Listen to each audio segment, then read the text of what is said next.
গেলাম, তাই তো রিটায়ার করার পরও ওদের সে আমি যেতে পারলাম না। বিপদের সময় আমার টাকাটা তুমি বার করে দিচ্ছ না কেন? উনি যখন কথা দিয়েছেন তখন আমি আপনার কথা দিচ্ছি। তোমার মতো 2 টাকার মাস্টার নেই, কথার কি খরচা জমা তোমার হাজার মশাই, যদি কোনোদিন কোনো মাস্টার মশাইকে 2-10 টাকা মাইনে দিয়ে 2 কথা অকথা করতে পারতেন, তাহলে মাস্টারনি কথার মর্যাদাটা বুঝতে পারতেন।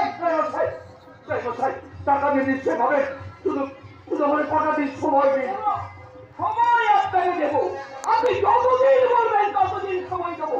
আমাদের ততদিন সময় আপনাকে দিতে হবে। ততদিন আমি কেমন করে এই সমাজে মুখ দেখাবো বাবা? জানতে ভরসা করে যে সবাই আমাকে কলঙ্ক দেবে, তখন সেই মেয়েকে ঘরে নিয়ে গিয়ে আপনিও তো কলঙ্কের ভাগী হবেন বাবা। কলঙ্কের ভয়ে আমার টাকার দাবিতে ছেড়ে দেবো না। যেদিন টাকা পাবো সেই দিন আমার ছেড়ে দিয়ে হবে। কিন্তু আমার বাবা যেটা যত সর্বস্ব খরচ করে আজকের এই আয়োজন করেছেন, তার কথাটা একবার ভাবুন। হ্যাঁ বাবা, আমার একটা গান সম্মান আছে। আমি কি রাখবো এ বাড়ি থেকে আমি কিছু